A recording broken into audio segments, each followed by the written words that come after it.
que proyecto en realidad la presentación, ¿no? Entonces, Sí, claro. no, Mira, de ya dejé repente por grabando en la momentos. nube Sí, para tener muchas acceso a la gracias. grabación. Sí. Y ya nada más espero que me mande Fabi el archivo que nos falta para subirlo y mandártelos todos, ¿va? Va, muchas gracias, Adrián. ¿Qué tal? ¿Ya listo para las vacaciones? Sí, por favor, ya es un asunto de supervivencia que empiecen las vacaciones. Sí, ya es necesaria. Pero Bueno, todo pues bien. ya. ¿Tú te quedas trabajando? ¿Puedes descansar? Pues yo creo que sí me tomaré una semanita de descanso, pero Ajá. pues me toca preparar 2 cursos para el siguiente semestre, entonces pues ni modo, toca trabajar también. Claro. Sí, ese es el problema de estas vacaciones. En verano la gente no descansa, se lleva pendientes que no pudo hacer en el semestre, ¿no? Sí, pero Pero bueno, bueno. creo que ya se están empezando a conectar los compañeros, entonces voy a empezar a admitirlos, si te parece bien. Sí, sí, por supuesto. Sí, Gracias. si ya no nos saludamos, que tengas un excelente periodo vacacional, Jaceli, y nos vemos aquí de regreso. Igualmente, nos Vale, vemos. bye. Bye.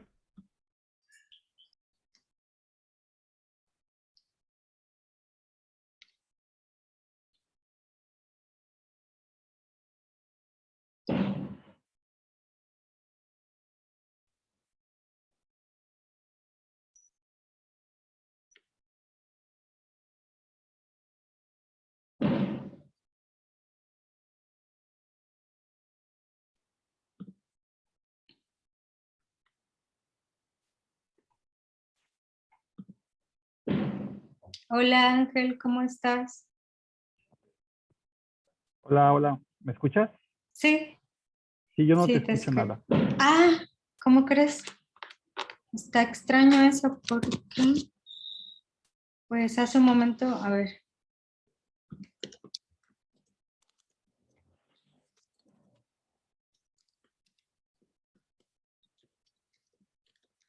No,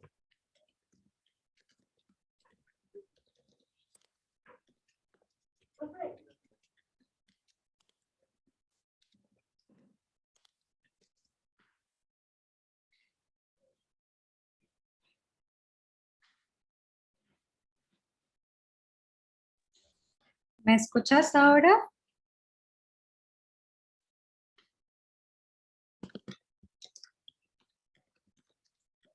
ya te escucho. Excelente, gracias. ¿Quién sabe qué habrá pasado? Siempre pasa algo con la tecnología. Sí, y hoy justo, o sea, estoy en mi casa, entonces, este, ando con el pendiente de que todo funcione bien. Esperemos que sí. Sí, esperemos que sí. ¿Qué tal? ¿Cómo estás?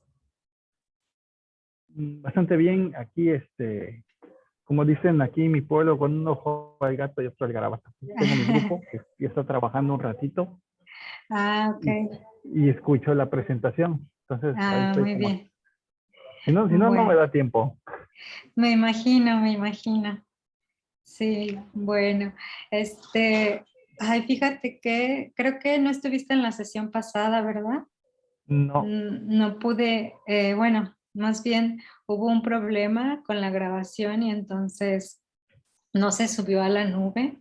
Entonces, pues ahí va a estar faltando esa grabación, pero bueno, hoy salimos a vacaciones en la UNAM, entonces, pues trataré de subir las grabaciones que hacen falta y las presentaciones también para que las tengan disponibles. yo creo que con las presentaciones ya nos damos una idea.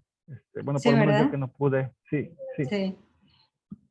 Bueno, pues muchas gracias por estar en esta sesión a pesar de todas las ocupaciones que tienes. Vamos a esperar un poquito más a que, bueno, de hecho todavía no dan las 5. Entonces vamos a esperar unos 10 minutos a que se conecten los demás y damos inicio. Pues voy a apagar un ratito mi cámara, pero por aquí andamos.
Hola Fernando, ¿cómo estás?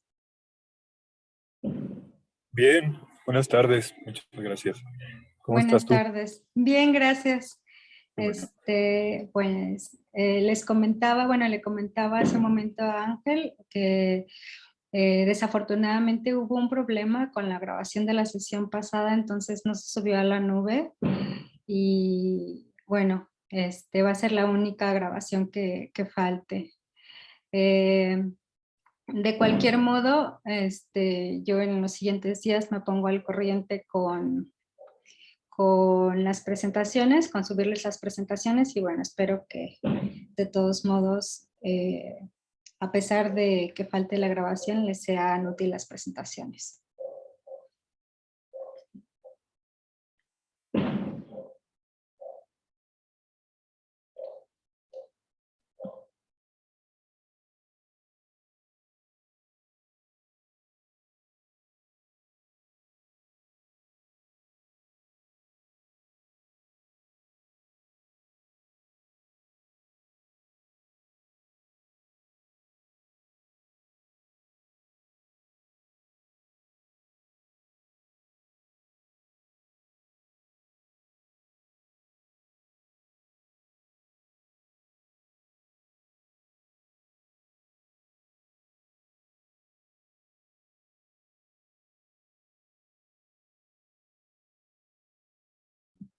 Vamos a dar unos minutos más para dar oportunidad a que se conecten más compañeros y pues cuando ya haya algunos más empezamos.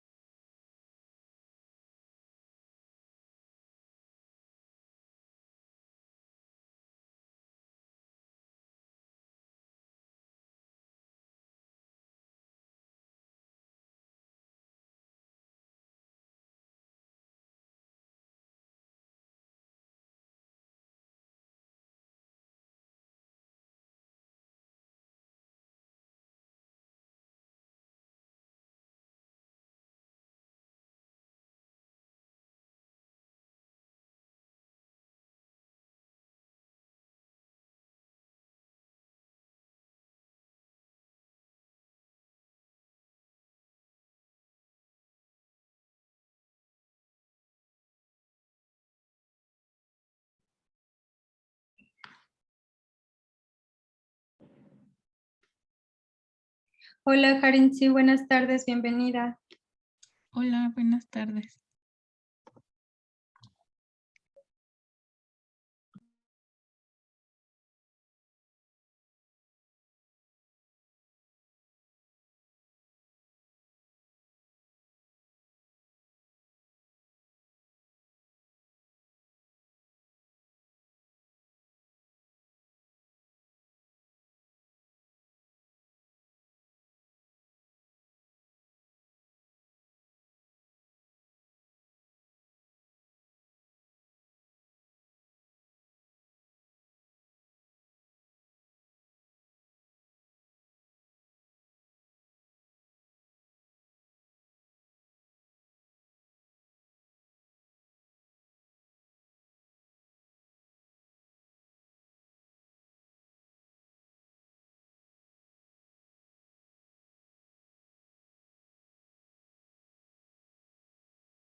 Voy a ir proyectando de una vez pantalla y ya en unos momentos empezamos.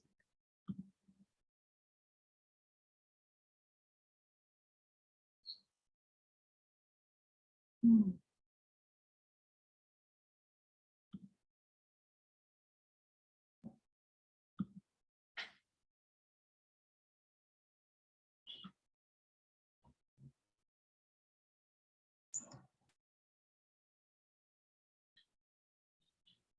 Mm.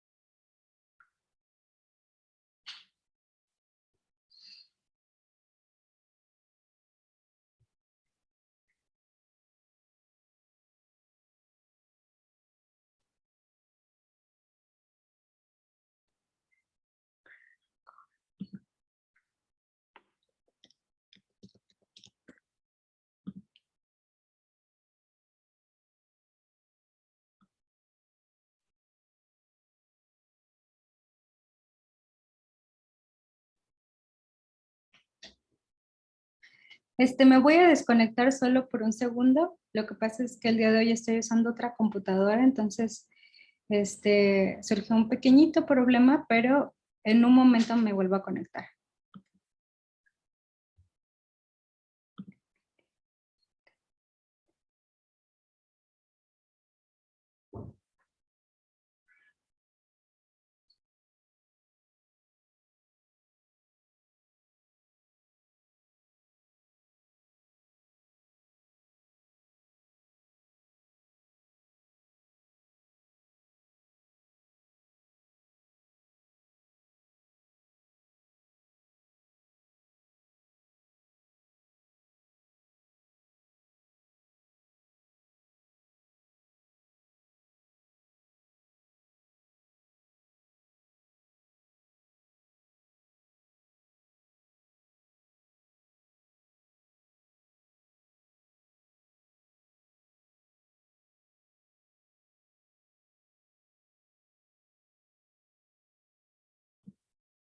Listo, ¿me escuchan todos?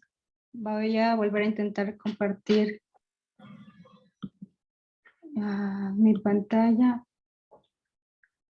No. Ay, ay, ay. Una disculpa.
Listo, ahora sí.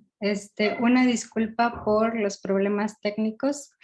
el día de hoy me tocó trabajar desde casa, entonces, pues bueno, estoy usando una nueva computadora y demás. Bueno, ya, para no perder más tiempo, les doy la bienvenida a esta sesión del curso Tradición de la Crítica. Esta sesión está dedicada al pensamiento de Simone de Beauvoir.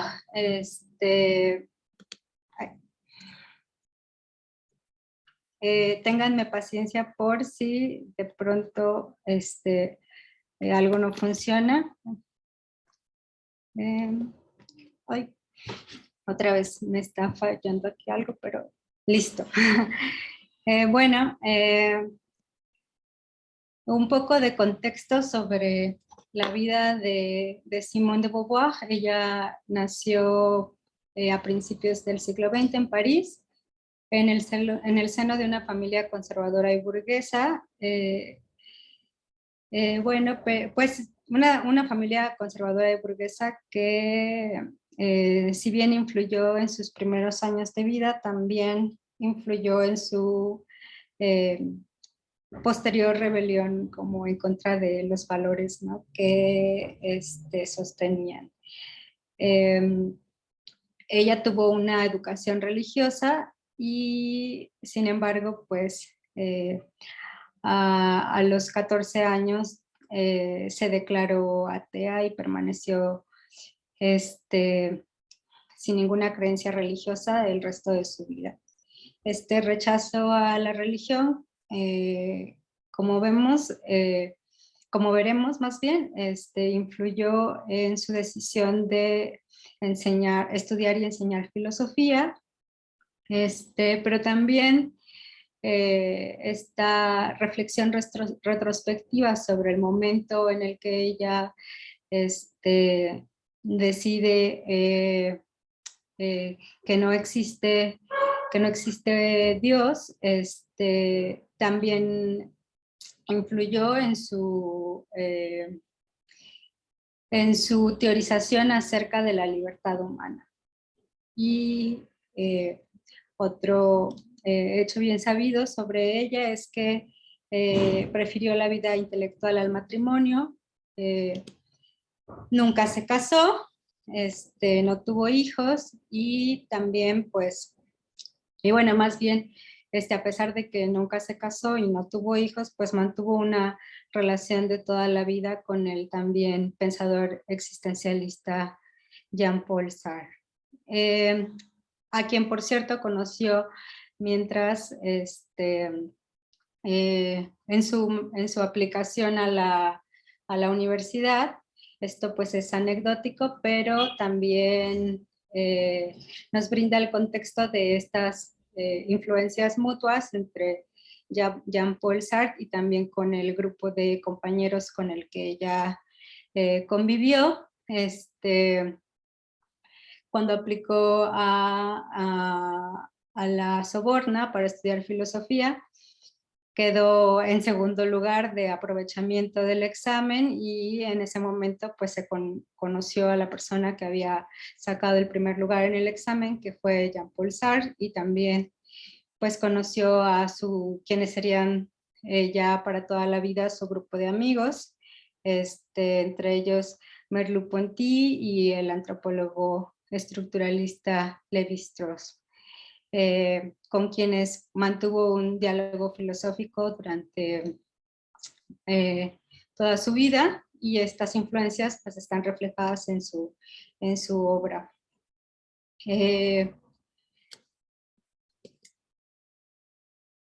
Bueno, pues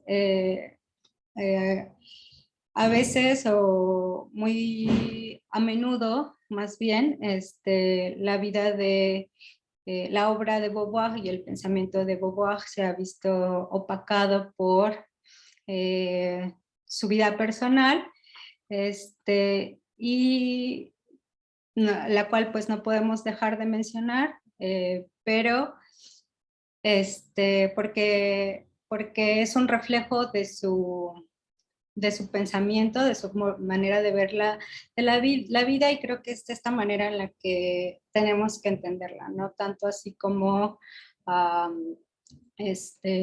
como sí, no tanto así como lo que a veces se convierte como el morbo en torno a las circunstancias íntimas de su vida, que fue en su momento lo que a veces llegó a captar la mayor atención del público, sino pues más bien como este reflejo de su manera de ver las cosas. Y bueno, a lo que me refiero con esto es que Beauvoir, al rechazar el matrimonio y también la vida de madre, eligió al mismo tiempo pues llevar una vida amorosa pues más bien de corte liberal, ¿no? Y como les comento, pues esto es solo un reflejo de su manera de entender la libertad individual. Y en particular, su manera de entender la condición de la mujer. Además de esto, pues el momento histórico que le tocó vivir también fue sumamente influyente. Ella le tocó vivir en París durante un momento en el que estaba ocupado por los nazis, y pues experimentó en carne propia los efectos de la Segunda Guerra Mundial. Esto a su vez le llevó a reflexionar sobre el problema del compromiso social y político del intelectual con su tiempo, y influyó en su teorización sobre la libertad ética. Un aspecto de su vida que a menudo es mencionado y que opaca a veces como su trayectoria es que a Simone de Beauvoir se le retiró su licencia para dar clases después de un par de denuncias que hubo en contra de ella por abuso y corrupción de menores, y pues ella nunca volvió a enseñar. No, después de esto pues nunca volvió a enseñar porque pues se le retiró la licencia. Anteriormente ya se le había también retirado la licencia para enseñar, pero esto fue por el gobierno nazi. Esto también pues tenía que ver con su visión muy particular que tenía sobre la libertad individual y ligada con la sexualidad, y algo que quizás hoy en día pueda ser muy controversial, pero pues en su momento la mayoría de los intelectuales de izquierda en Francia no lo veían así. Es que Simone y Sartre y muchos otros intelectuales franceses más, incluyendo Foucault y Derrida, pues estaban en contra de esta ley de, ¿cómo se llama? Del consentimiento, de la edad de consentimiento. Y bueno, esto a menudo, como les comento, pues ha sido pues objeto de críticas y de ay, alguien está intentando entrar. Denme un segundo para admitirlo. No.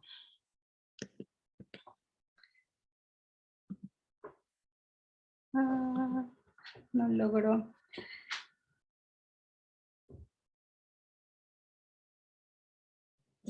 No, ay, Dios mío.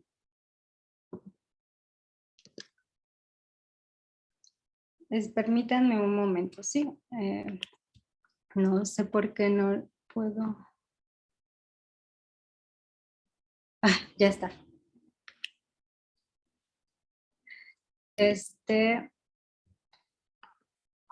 Vamos a ver. Bueno, Estas circunstancias, como les comentaba, pues influyeron mucho en su pensamiento y la ocupación nazi en particular inauguró lo que ella misma denominó el periodo moral de su vida literaria, que se centró en cuestionarse, más bien se caracterizó por este constante cuestionamiento sobre el origen del mal y sobre el otro.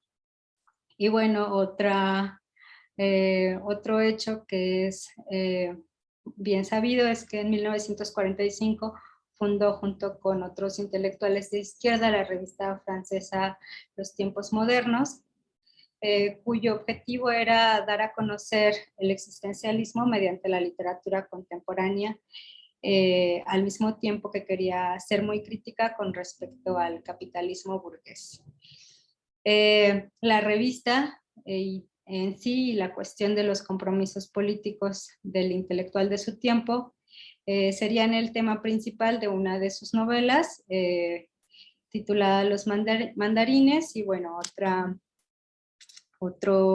otro evento que quizás no es muy conocido es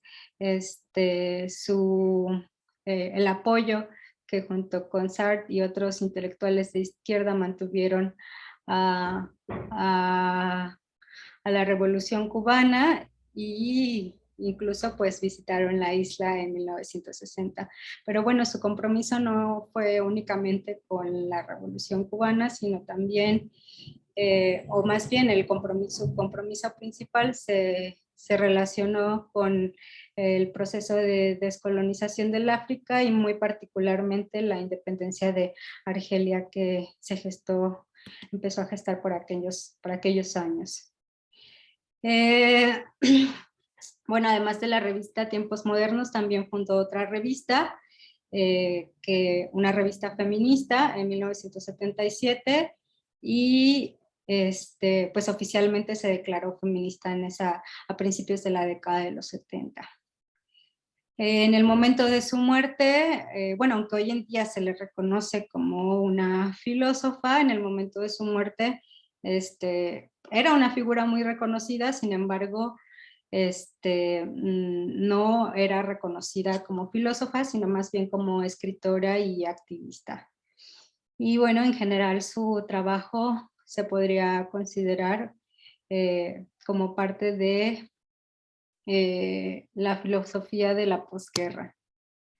Sus contribuciones son varias, quizás la más obvia sea la teoría feminista, pero ella se inscribió dentro de la corriente de pensamiento del existencialismo. Sin embargo, su trabajo, al tratar con cuestiones tan amplias como la ética, la libertad, la responsabilidad, pues también sobre el compromiso político, influyó o contribuyó a una diversidad de áreas de investigación, incluyendo la ética, la política, el existencialismo y la fenomenología. Como les comentaba, su incorporación a la filosofía tardó en darse. Tuvo ya un tardío reconocimiento, se le consideraba, ella misma en realidad se consideraba pues más una escritora que una filósofa. Entonces en parte pues este tardío reconocimiento también tiene que ver con la manera en la que ella misma se describía. También influyó a este tardío reconocimiento que en sus declaraciones sobre su trabajo, o su trabajo en relación con el trabajo de Sartre, ella siempre se ponía como en segundo término, y pues se veía más como alguien que en términos de la filosofía, no de la escritura, había ayudado a traer al mundo la filosofía existencialista, pero por su colaboración con Sartre. Sin embargo, los lectores contemporáneos de Simone han identificado que muchos de estos temas que Sartre trata de manera posterior, ella los aborda mucho antes, solo que no lo hace a través de tratados filosóficos, sino más bien de novelas. Y entonces también la razón por la que ella se veía más como escritora y que por la razón por la que todo el mundo la consideró una escritora más que una filósofa, está ligada pues con esta visión exclusivista de la filosofía en el que la exploración filosófica a través de la literatura pues no tenía, no estaba reconocida, ¿no?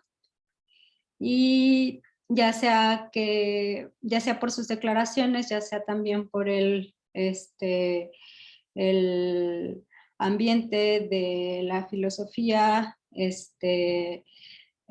pues muchas veces, hasta hace no mucho tiempo, pues su obra se le consideró como un eco de la de su compañero Sartre. Pero bueno, en realidad, el hecho de que ella haya decidido explorar temas filosóficos a través de la novela, a través de la literatura, en realidad pues estableció un precedente importante, ¿no? En el establecimiento de este vínculo, ¿no? Entre la literatura y la filosofía. Y bueno, más allá de esto, también, como les comentaba, ella fue o intentó mantener un compromiso político a lo largo de su vida, y pues quizás su compromiso político más destacado fue con las mujeres en el movimiento feminista, pero también denunció los abusos del ejército francés, apoyó la independencia de Argelia, y esto lo hizo tanto a través de su actividad como escritora como pues por otros medios, ¿no? Y bueno, esta es una lista de sus trabajos principales. En realidad la lista es mucho más extensa, pero creo que estos serían los principales. Como pueden notar, muchos de los trabajos son novelas, otros son ensayos. También publicó una obra de teatro, que es la única. Y bueno, está también su obra más famosa, que es El segundo sexo, publicada en 1949, que originalmente fue publicada por entregas en la revista de los tiempos modernos, y pues finalmente fue publicada como libro. En esta presentación nos vamos a enfocar sobre todo en esta obra más famosa, que es El segundo sexo. Sin embargo, también hablaremos un poco sobre el segundo ensayo de la lista, que se titula ¿Para qué la acción? Y en el otro ensayo que está justo arriba del segundo sexo, que se titula Para una moral de la ambigüedad. La idea es pues introducirnos a algunas de sus ideas que se tocan en estos tres trabajos, en particular su idea sobre la libertad, la ética, la responsabilidad y el otro. Bueno, y finalmente también hablaremos un poco sobre el último trabajo de la lista, que se titula La vejez. Ganó varios premios debido a la calidad de su obra literaria.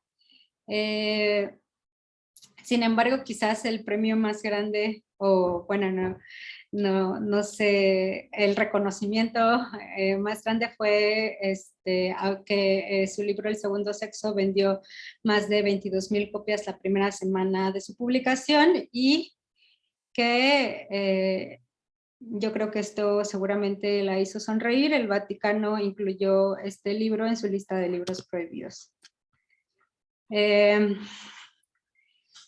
Pues bueno, a Simón normalmente se le inscribe dentro del enfoque existencialista,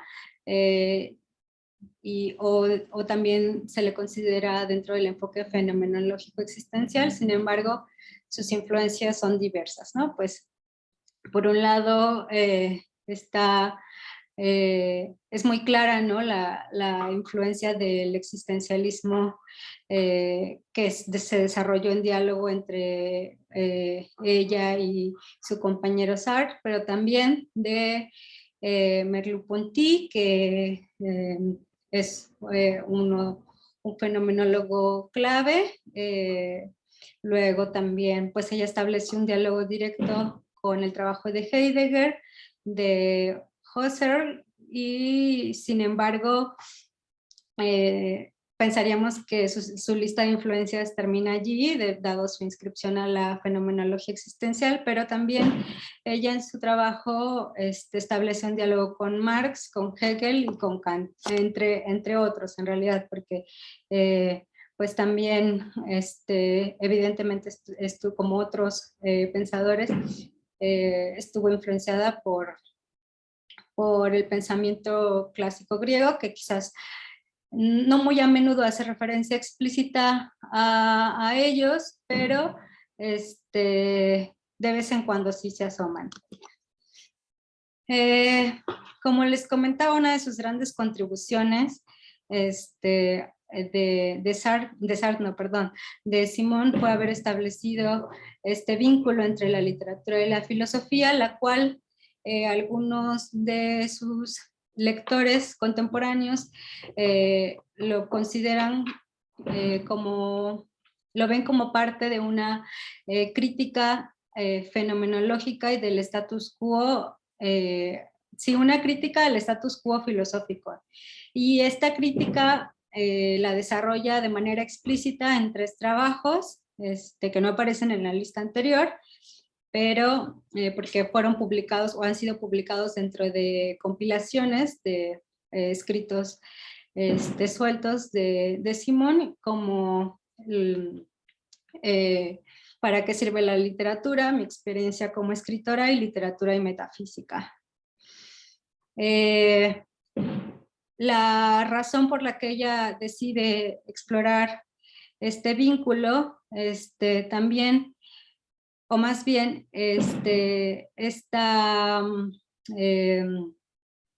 parte de sus motivaciones tienen que ser leídas dentro de este proyecto en el que ella se inserta, que es el proyecto fenomenológico existencial, que lo que intenta hacer también es enfatizar el significado de la experiencia vivida. Y entonces,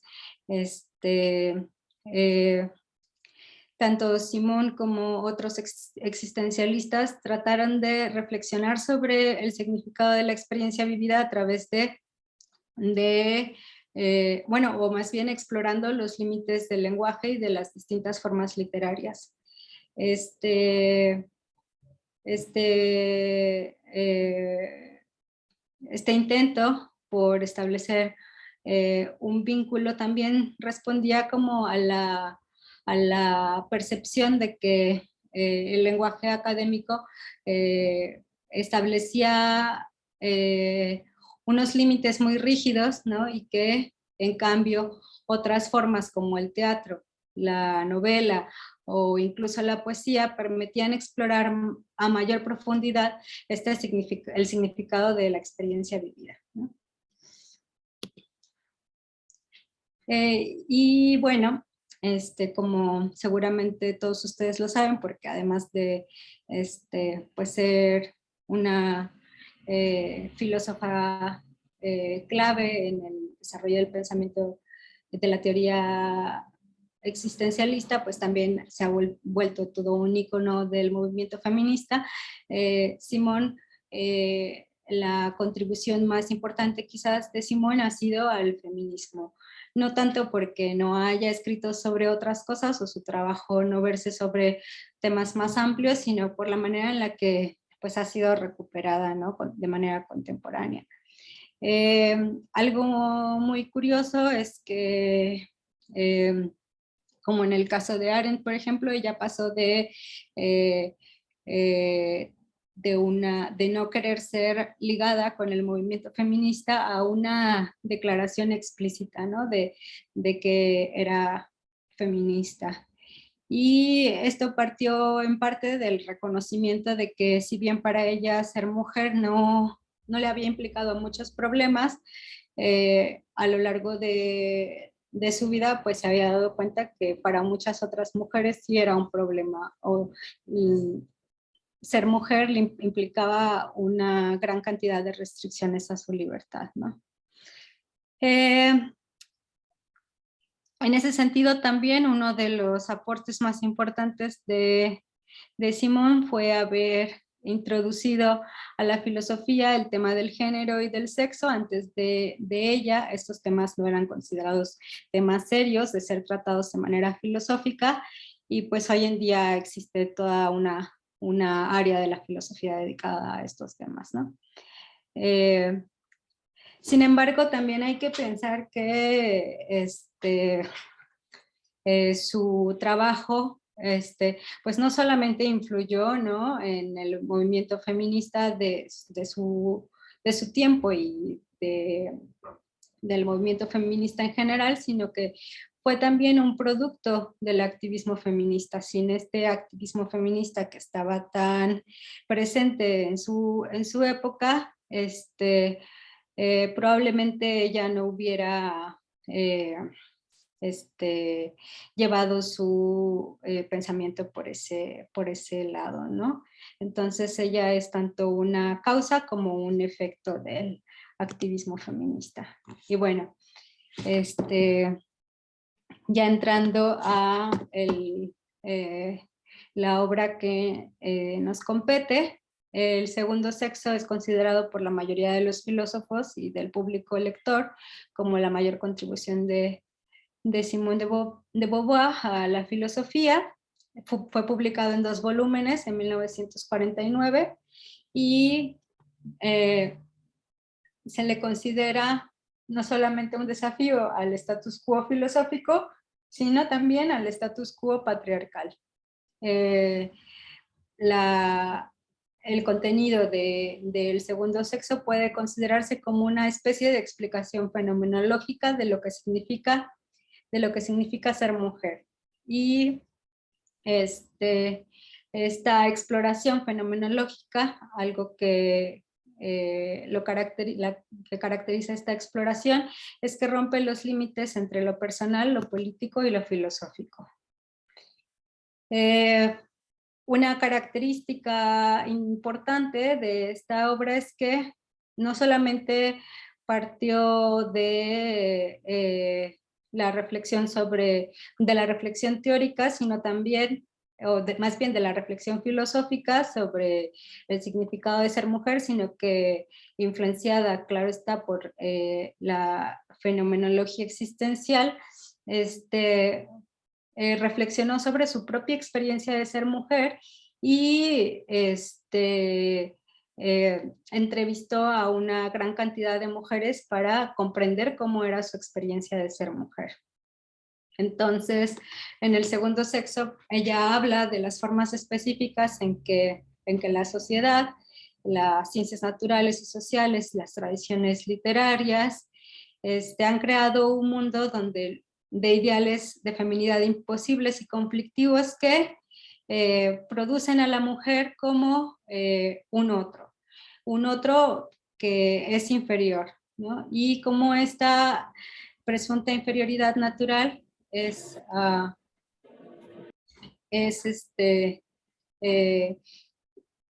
la base de la dominación patriarcal.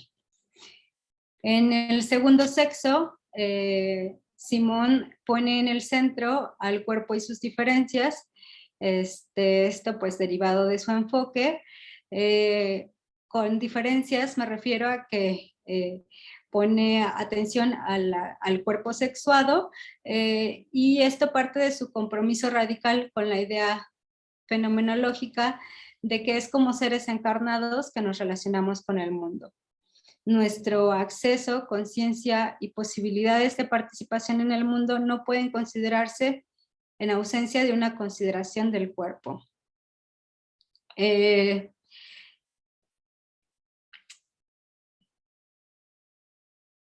la manera en la que ella aborda la diferencia sexual es, por un lado, ella explora la manera en la que la ideología masculina explota la diferencia sexual para justificar la inferioridad, la presunta inferioridad de la mujer, y en segundo lugar, explora la diferencia sexual a través de una examinación de la manera en la que el cuerpo constantemente es borrado, ¿no? La diferencia sexual del cuerpo constantemente es borrada para establecer al sujeto masculino como el tipo humano abstracto e ideal, ¿no? Entonces, ella ahí parte de una reflexión sobre la postura de Platón, que postula que, dado que el sexo es accidental, no es producto de una elección humana, entonces las mujeres pueden pertenecer a la clase guardiana, pero el precio es que tienen que entrenarse y vivir como los hombres. Y lo que ella dice es que esto lo que produce pues es una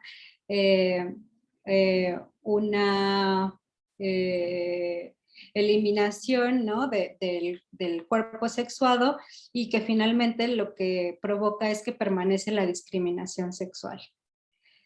Entonces el argumento de Simón es que las mujeres y los hombres deben ser tratados como iguales, pero que ese trato requiere que se validen sus diferencias sexuales. En ese sentido, o desde ese punto de vista, Simón insiste en que la igualdad no es sinónimo de semejanza. Y bueno, si bien ella está en contra de usar la diferencia sexual como argumento a favor de la discriminación de las mujeres, a partir de una perspectiva fenomenológica existencial, insiste en que es importante no ignorar la realidad del cuerpo sexuado. En ese sentido, pues considera importante examinar las experiencias únicas de las mujeres con sus cuerpos y cómo estas experiencias están codeterminadas por lo que la fenomenología llama la actitud cotidiana. Es decir, los supuestos culturales que traemos de manera irreflexiva a nuestra experiencia. Por ejemplo, Simón explora qué es esto de, qué significa esto de ser el sexo débil, y que ella considera uno de estos supuestos culturales que dan forma a la experiencia, y esta examinación parte de preguntarse qué criterios son utilizados para definir lo fuerte, por ejemplo, y qué pasaría si usamos otros criterios, porque tenemos que partir de una cuestión de por qué definimos la fuerza como fuerza física y no como longevidad, por ejemplo. Decía, ¿y qué pasa entonces si cambiamos el criterio? Y entonces lo que ella dice es que estos criterios pues están definidos por un punto de vista masculino. Ligado a esta exploración de la manera en la que la diferencia sexual se convierte en un argumento para la discriminación de la mujer, Simón reflexiona sobre cómo, ligado con esta discriminación, cómo la mujer se convierte en un otro. Y aquí ella retoma el concepto de otro de la tradición hegeliana. No sé si recuerdan la dialéctica homo-esclavo. Sin embargo, ella los términos que utiliza son sujeto y otro. Entonces, en esta lectura que Simón hace de la dialéctica hegeliana, aplicado a las relaciones,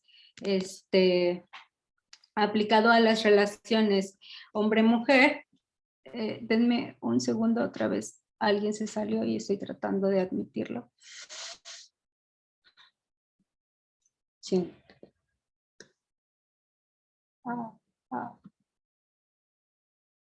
Ahí está.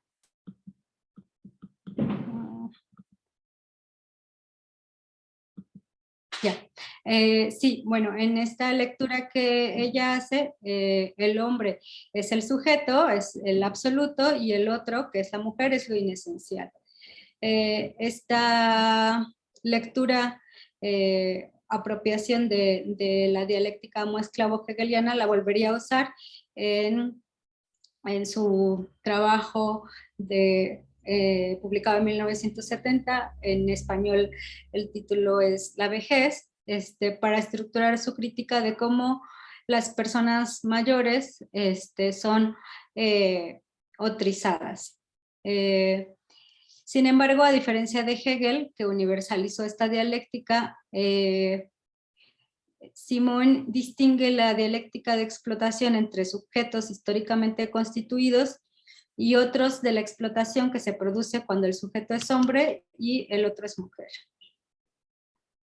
Entonces, como les comentaba, los hombres vendrían a ser el amo hegeliano, que se identifican a sí mismos como el sujeto, el tipo humano absoluto, y por lo tanto miden a las mujeres según este estándar de lo humano, identificándolas como inferiores.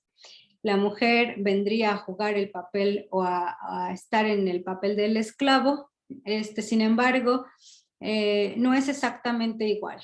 No es exactamente igual en el sentido en el que Simón considera que a diferencia de las relaciones de clase, por ejemplo, las mujeres no son capaces de identificar el origen de su alteridad, no tienen conciencia de sujeto ni tampoco un pasado colectivo al que apelar. Entonces, a diferencia de, como les comentaba, las relaciones que podrían ser de clase en donde pueden recurrir a una historia común, o en el caso de las relaciones raciales, las mujeres, dice Simón, no tienen ese pasado colectivo al que apelar que les puede brindar una conciencia de sujeto. Sin embargo, o bueno, más bien, a esto se le suma las diferencias religiosas, de raza y de clase que influyen en que no se reconozcan como grupo.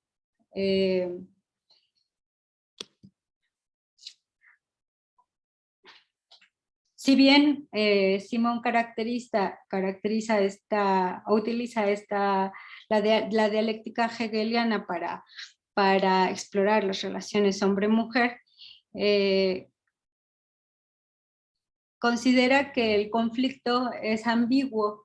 ¿A qué se refiere con esto? Es que, y bueno, aquí introduce la idea de relacionalidad heideggeriana. No sé si se acuerdan que cuando hablábamos del Dasein, una de las formas del Dasein era el ser con, y bueno, aquí ella retoma esa idea y dice que el hombre y la mujer existen en un Mitsein primordial, que el Mitsein es el ser con, y que este vínculo primordial está caracterizado por un atractivo. Y entonces, esto también pues influye en que las mujeres no se rebelen y que no se den cuenta de su condición subordinada. Esto también considera, este vínculo primordial, también considera Simón, deben de tomarlo en cuenta las mujeres cuando, cuando hagan esa toma de conciencia. Y debido a esta relacionalidad, este vínculo primordial que establece Simón entre hombres y mujeres, es que considera que las rutas de las mujeres hacia la subjetividad y su reconocimiento como sujeto no pueden seguir finalmente el guión hegeliano. Entonces ella descarta en este caso el uso de la violencia. Una crítica a esta idea de vínculo primordial es que existe una especie de heterosexismo implícito al hablar del vínculo primordial hombre-mujer. Sin embargo, lo que dicen lectores contemporáneos de Simón es que no se trata de un rechazo de las sexualidades no heterosexuales, sino más bien de un reconocimiento del estado actual de las cosas donde prevalece la norma heterosexual, y que si reconocemos que partimos de ese reconocimiento de que en ese momento y quizás hoy en día todavía la norma sigue siendo la heterosexualidad, el vínculo primordial es una realidad, no porque exista como esencia, sino más bien porque la manera en la que en nuestra experiencia, ¿no? Eso existe, ¿no? Existe como decía, existe como realidad. Y entonces es por eso que ella parte de este vínculo. Pero bueno, existen distintas lecturas de esto, y esta es una, ¿no? En el segundo sexo, como podemos ver entonces, Simón usó categorías existenciales, pero también categorías marxistas para analizar las complejidades únicas de la situación de la mujer. El uso de estas categorías se puede ver en esta frase, en esta cita que pongo allí, que leo. Por lo tanto, la mujer no se reclama a sí misma como sujeto porque carece de los medios concretos, porque siente este vínculo necesario que le une al hombre sin postular su reciprocidad, y porque a menudo, dice Simón, obtiene satisfacción de su papel como el otro.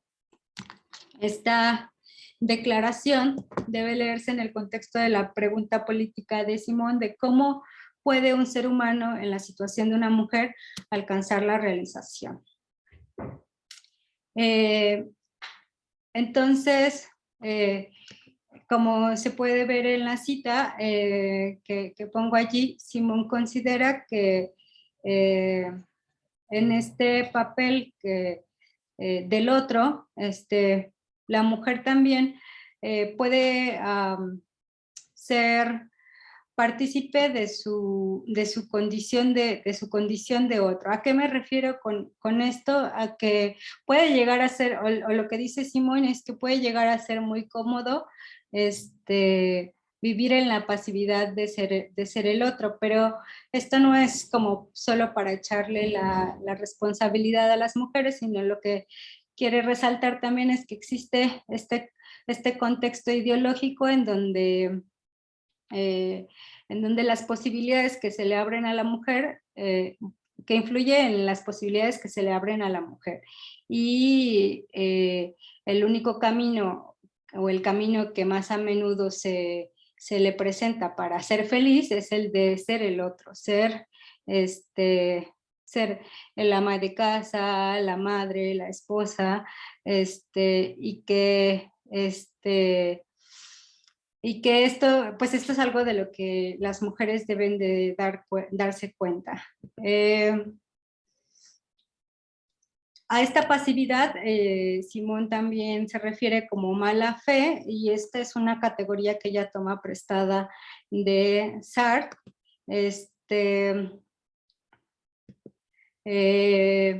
que hace referencia, como les comentaba, a la pasividad de la que algunas personas llegamos a caer, pero también que forman parte de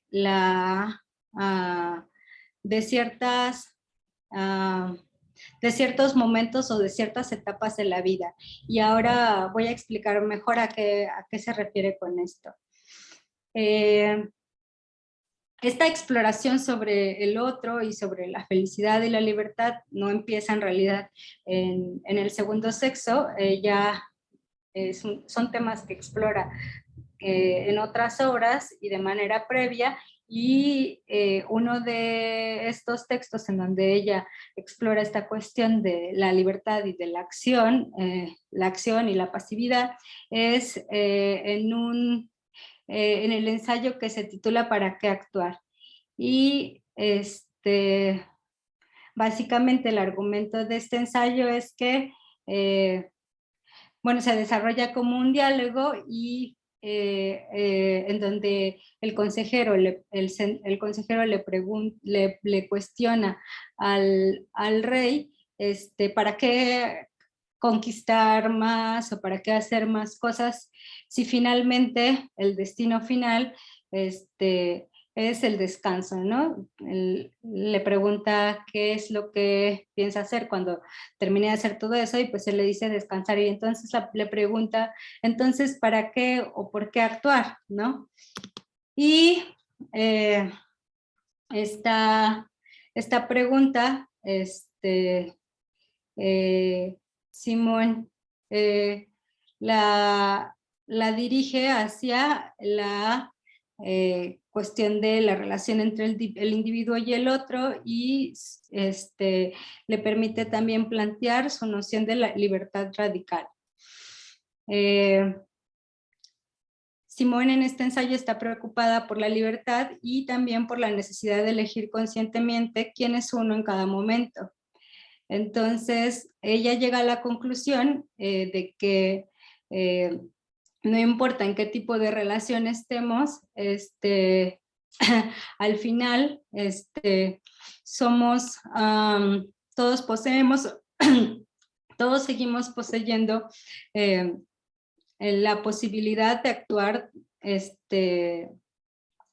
como queremos. Todavía tenemos la opción, incluso si estamos en una relación de esclavitud, de elegir nuestras acciones. Esto es lo que Simón postula, pero lo postula porque ella considera que existe una diferencia entre el interior y el exterior de las personas, en el que el interior es inmune al poder del amo, ¿no? Por utilizar estas categorías de amo y esclavo y por lo tanto la libertad interior no puede ser tocada. Al respecto, Simón menciona que aunque nos encontramos en un mundo de valor y significado, estos valores y que estos valores han sido traídos al mundo por otros, finalmente somos libres de rechazarlos, alterarlos o respaldarlos porque el significado del mundo está determinado por las elecciones humanas. Al respecto, considera que nunca podemos actuar por los demás porque cada individuo solo puede ser responsable de sí mismos y por lo tanto no podemos ser determinados por el presente. Sin embargo, dice Simón, todavía estamos moralmente obligados a evitar dañar al otro, porque incluso permanecer en silencio o negarse a ayudar al otro sigue siendo una elección. La libertad, en otras palabras, no se puede escapar, ¿no? Y además, la libertad en esta concepción necesita al otro. Y necesita al otro porque sin nosotros, dice Simón, nuestras acciones pierden sentido, se vuelven inútiles y absurdas y solo pueden adquirir sentido si otras personas continúan con nuestros proyectos y otras personas hacen suyos nuestros proyectos, nuestros valores. Pero la única manera en la que esto puede ocurrir es si apelamos a la libertad del otro, ¿no? Entonces, la existencia de mi libertad necesariamente implica la libertad del otro.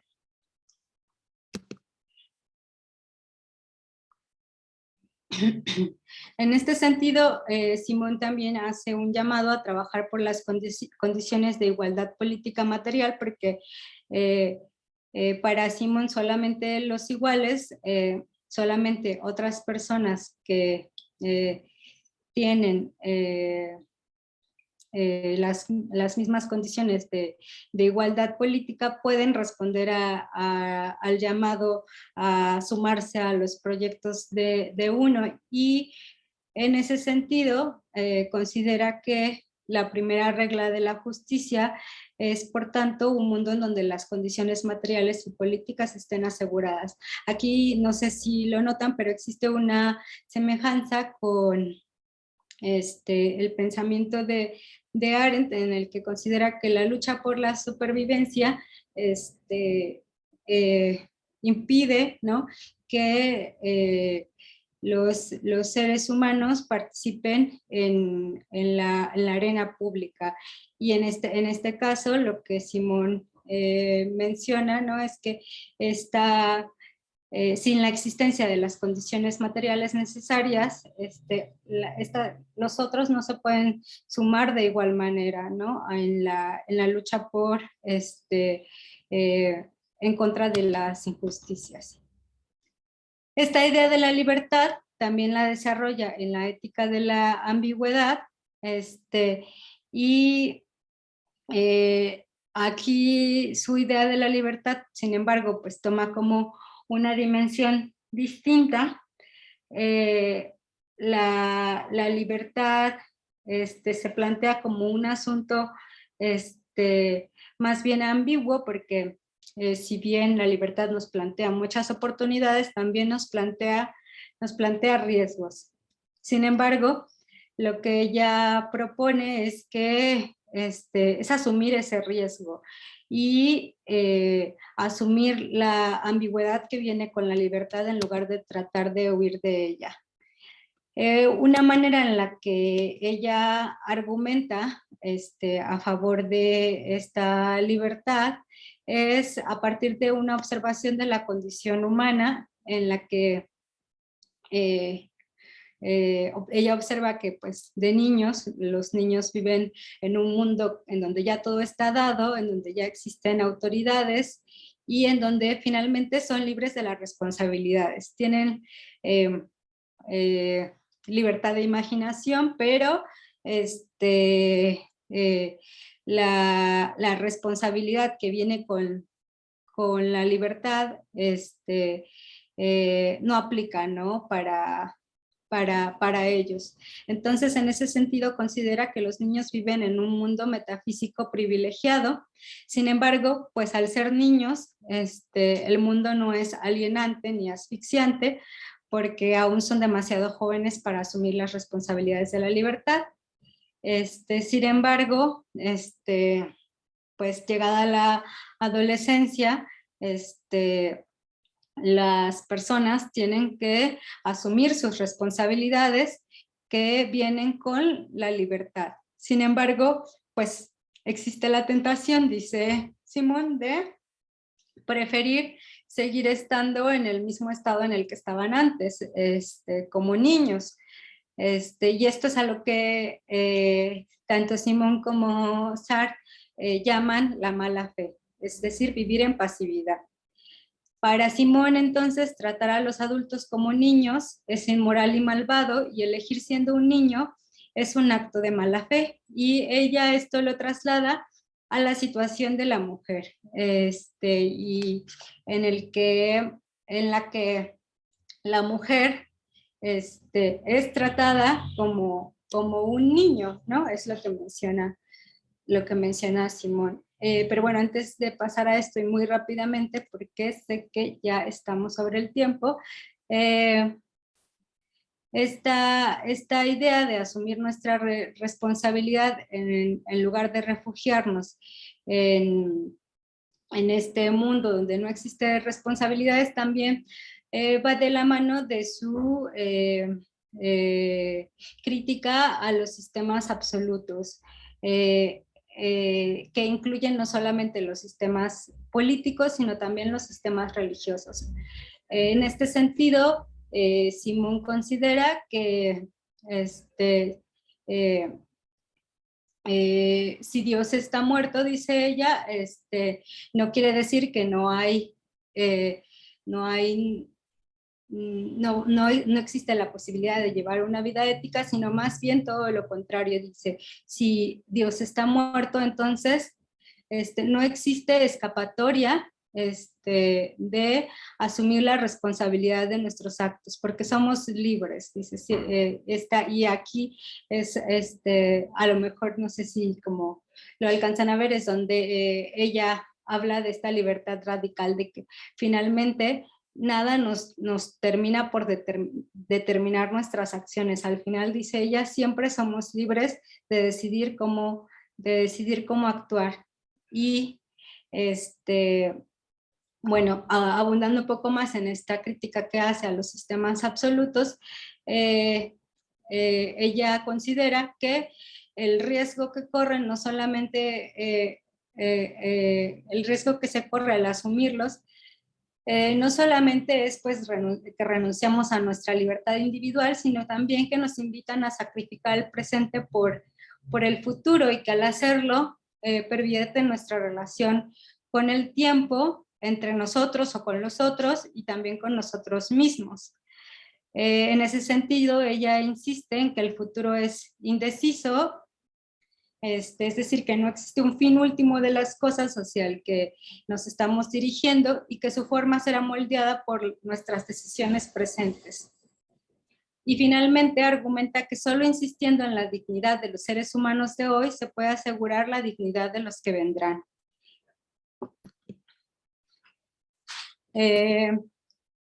Y bueno, esto, como les comentaba, lo dirige hacia la cuestión de la libertad de la mujer, y la manera en la que lo liga es que considera que, pues eso, ¿no? Que las mujeres son tratadas como niños, pero que también debido a estas... a que las posibilidades que tiene la mujer para buscar su felicidad están muy restringidas, también se corre el riesgo de que las mujeres voluntariamente exijan, las mujeres voluntariamente asuman un papel pasivo, ¿no?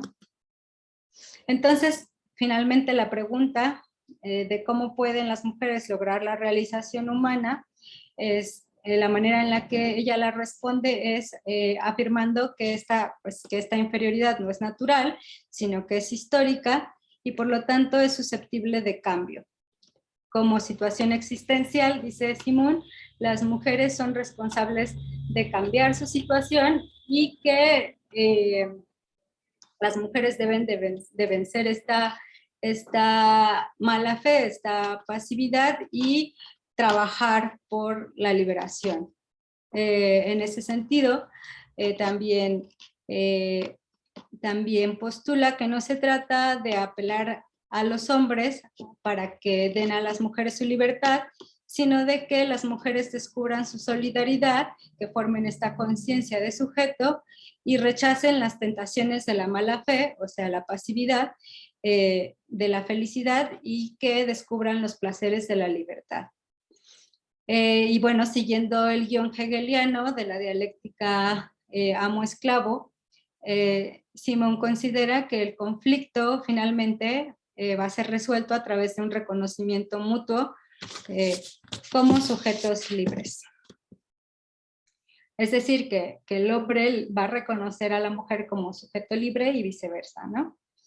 En los últimos capítulos del segundo sexo, y también en otros textos, en La mujer independiente, bueno, más bien en estos últimos capítulos que son La mujer independiente y en la conclusión, Simón habla del estado actual de la situación de la mujer, qué es lo que ha cambiado y qué es lo que queda por hacer. En ese sentido, ella menciona que, pues si bien hace falta conquistar varios derechos políticos, como por ejemplo el derecho al voto, y también que es importante que la mujer gane su independencia económica, si bien esto es importante, dice ella, no lo es todo. Hay cosas que todavía son más importantes para alcanzar la libertad. En ese sentido, ella llama la atención de que existen dos grilletes que si no se atienden van a impedir la completa realización de la mujer, y estos son, el primero, que la idea de que para ser independiente la mujer debe de ser como los hombres, porque finalmente lo que hace es establecer o seguir estableciendo la masculinidad como norma, y además genera el efecto de alejarla de su sexualidad, de la realidad de su cuerpo. Y el segundo grillete que considera que se tiene que romper es la socialización a través de la cual se feminiza, a través de la cual se se socializan las ideas sobre el género y el sexo. Entonces, la visión de Simón es que mientras prevalezcan estos dos grilletes, los avances económicos y políticos no van a alcanzar el objetivo de la liberación. Sobre la diferencia sexual, señala que deshabilitar el mito de la mujer no implica un futuro andrógino, sino más bien pues simplemente eso, ¿no? Desmantelar los mitos que existen en torno al ser mujer, porque dadas las realidades de la encarnación, seguirá habiendo diferencias. Sin embargo, dice Simón, estas diferencias no se utilizarán para justificar la diferencia entre un sujeto y un otro inesencial. Y bueno, esta idea del otro y la manera en la que la lleva, la desarrolla, este método, si queremos verlo así, lo aplica de la misma manera o de una manera muy similar en su última obra, que es La vejez. Hay algunas diferencias importantes. La diferencia principal, y que también es la mayor crítica que ella misma hace a su trabajo del segundo sexo, es que en el segundo sexo ella se enfoca, o ella piensa que se enfoca demasiado en la conciencia y que deja de lado, o que le da menos importancia, porque en realidad no lo deja de lado, a las condiciones materiales de escasez. Entonces esto que ella considera una deficiencia en el segundo sexo es algo sobre lo que presta más atención en este libro sobre la vejez.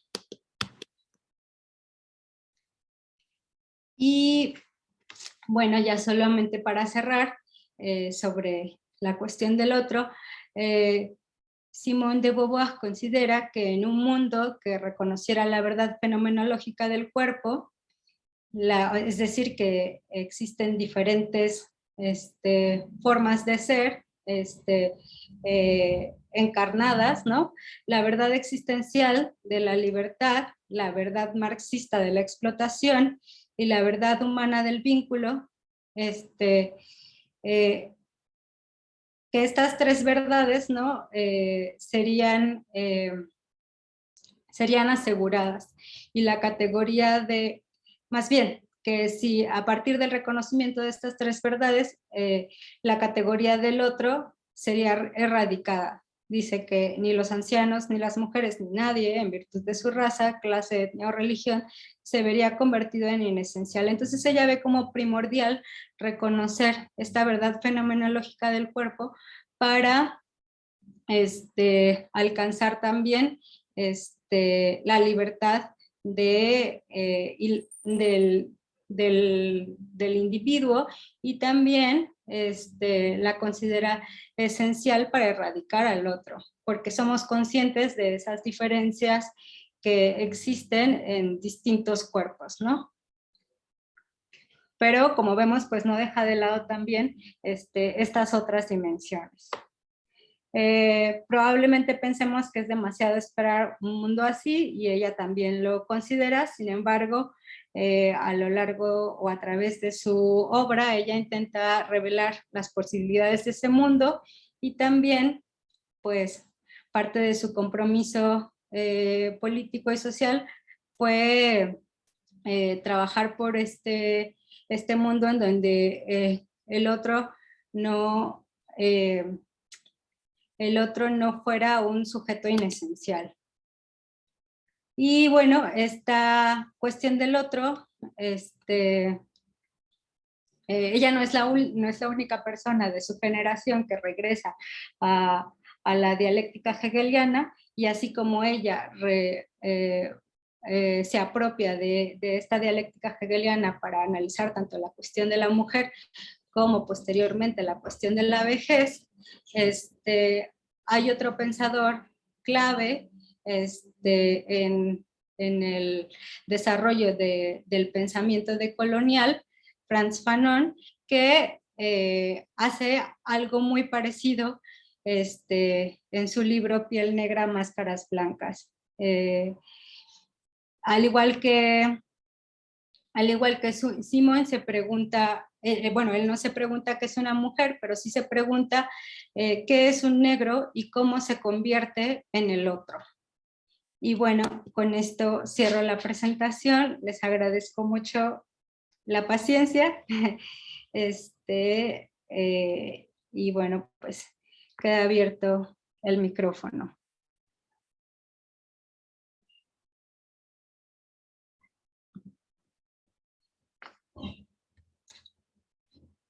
Una disculpa, como les comentaba, por los problemas técnicos. Por alguna razón, cuando compartí pantalla, mi cursor desaparecía, entonces me era difícil como controlar lo que ocurría, pero bueno, eso pasa a veces cuando uno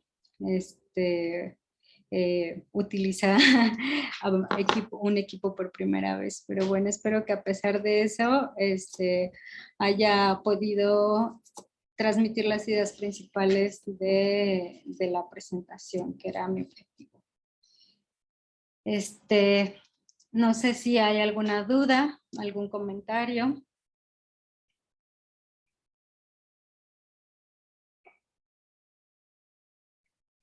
Al principio les comentaba a algunos que hubo un problema con la grabación de la sesión anterior. Entonces, pues desafortunadamente no se subió a la nube y se perdió. Pero bueno, de ahí en fuera todas las demás sesiones creo que sí están grabadas y esta también fue grabada.